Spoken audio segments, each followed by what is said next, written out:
Revealed, the wedding of Her Royal Highness Princess Leonor _ official announcement. The Spanish royal family has always orchestrated its most important events with precision and secrecy. For years, speculation about Princess Leonor's personal life has filled headlines and captivated admirers across Europe. As heir to the throne, every friendship, every public appearance, every subtle gesture has been scrutinized. Yet through it all, she remained poised, silent, and focused on duty. That silence broke with the official announcement.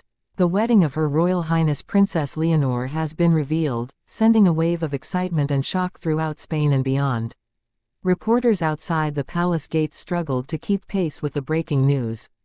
Crowds gathered, phones in hand, watching history unfold. For many, this isn't just a royal wedding, it's the symbolic turning of a page in the story of the Spanish monarchy. What makes this announcement so seismic? It's not merely that Leonor will marry. It's who she is marrying, how the palace has framed the event, and the far-reaching consequences for the monarchy's future. In a nation where tradition still binds ceremony, the palace's message hinted at something both deeply traditional and quietly revolutionary. Let's begin at the heart of it, the bride herself. Princess Leonor, born into a life mapped by protocol, has grown into a figure of grace and independence. From her schooling abroad to her military training at the academy, she has been preparing for the crown. Yet behind the formality, friends describe her as warm, thoughtful, and determined to live authentically. That determination now meets the ultimate royal rite of passage, marriage. The first curiosity loop emerges: who is the groom? While the palace confirmed his name, the statement was brief, sparking intense debate. Some see him as a bridge to Europe's younger generation of royals, others note his background outside traditional aristocracy. Could this union modernize the monarchy while still preserving its prestige? In this moment of suspense, we step back to trace the evolution of royal marriages in Spain. From dynastic alliances forged in centuries past to the more personal unions of recent decades, each wedding has reflected its era's politics and values. King Felipe and Queen Letizia themselves broke with some expectations, blending royal heritage with journalistic independence. Their daughter's choice now continues that arc, perhaps even accelerating it. As invitations are whispered about, the Spanish public responds with a swirl of emotions. On morning programs and evening talk shows, commentators debate seating charts, titles, and constitutional implications. In plazas from Seville to Bilbao, citizens weigh in on whether this wedding strengthens the monarchy's relevance or risks its mystique. For many young Spaniards, Leonor's choice feels like a reflection of their own hopes for a more open, modern royal house. Another curiosity loop arises: the ceremony itself. Where will it be held?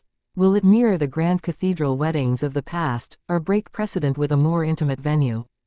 Palace insiders hint at a location steeped in history but also meaningful to the couple personally.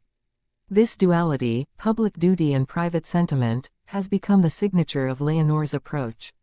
The narrative slows to explore the emotional stakes. Imagine the princess, once a child waving shyly from balconies, now standing at the threshold of marriage.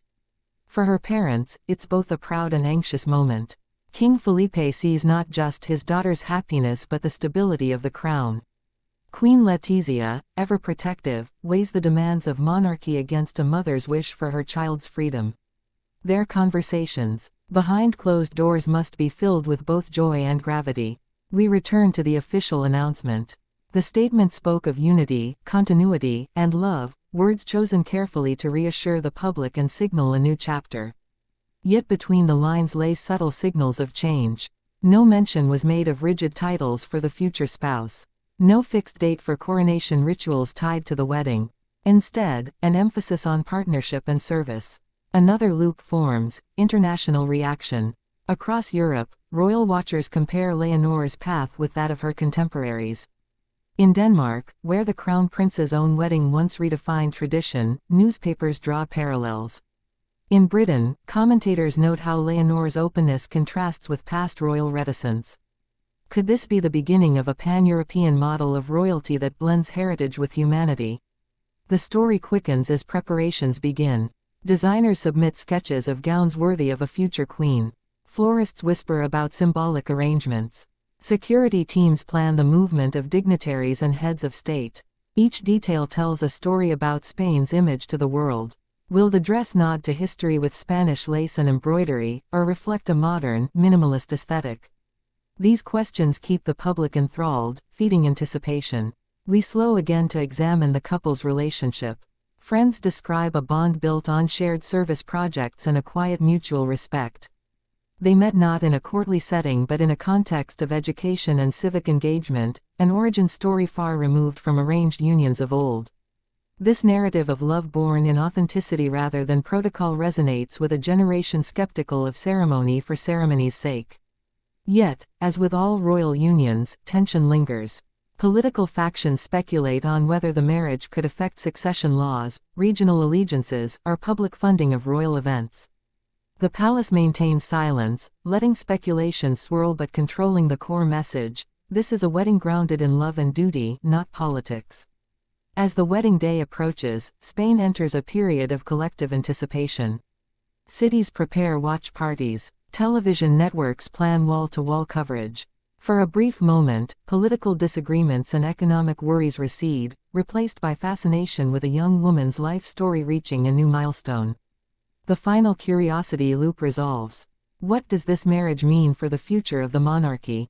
Rather than signaling retreat from tradition, it may represent its renewal.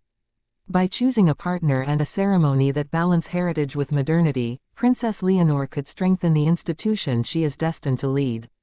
Her wedding becomes not only a personal celebration but a national reintroduction of the monarchy's values. As cameras flash and the world tunes in, the image of Leonor walking down the aisle will carry decades of history and the weight of future expectation. Yet in her eyes there may also be relief, a sense that she has chosen her path, one that honors both the crown and her own heart. In the end, revealed, the wedding of Her Royal Highness Princess Leonor, official announcement, is not just a headline but a human story. It is about a daughter, a family, a country, and an institution all evolving together. It is about love, duty, and the courage to weave them into a single destiny. And so Spain waits, not just for a wedding, but for the dawn of a new royal era shaped by a young woman who dares to define it.